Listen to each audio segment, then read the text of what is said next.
पंढरीच्या वारीपासून ते महाराष्ट्राच्या शेवटच्या माणसापर्यंत दिलासा देणारे सर्व जनहिताय, सर्व जनसुखाय, सर्व समावेशक असा अजितदादांचा अर्थसंकल्प. आनंद परांजपे.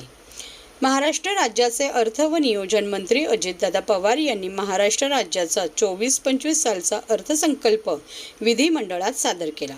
अजितदादांनी 10व्यांदा अर्थमंत्री म्हणून महाराष्ट्राचा अर्थसंकल्प मांडला आहे.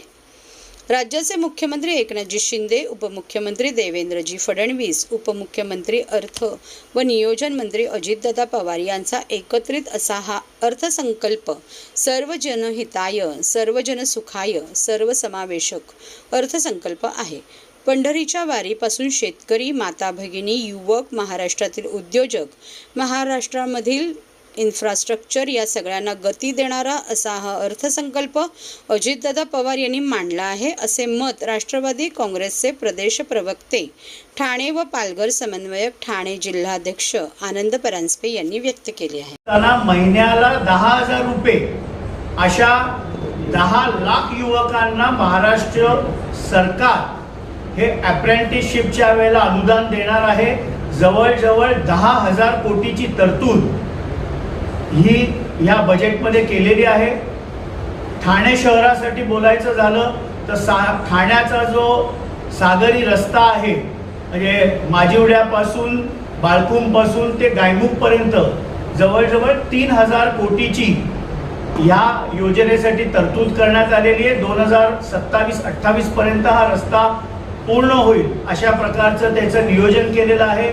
इन्फ्रास्ट्रक्चरसाठी खूप मोठी आर्थिक तरतूद या सरकारने केलेली आहे.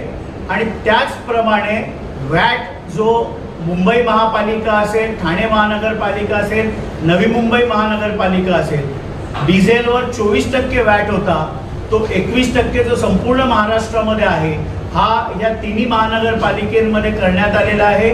पेट्रोलमध्ये जवळजवळ 65 पैशांनी पेट्रोलचे रेट लगेच कमी झालेले आहे.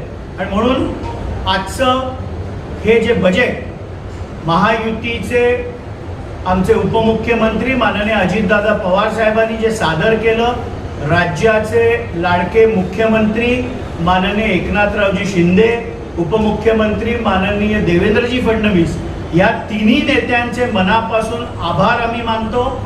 सर्वजन हिताय, सर्वजन सुखाय, सर्व समावेशक पंढरीच्या वारीपासून ते महाराष्ट्रातल्या शेवटच्या माणसापर्यंत दिलासा देणारा आजचा हा अर्थसंकल्प आहे.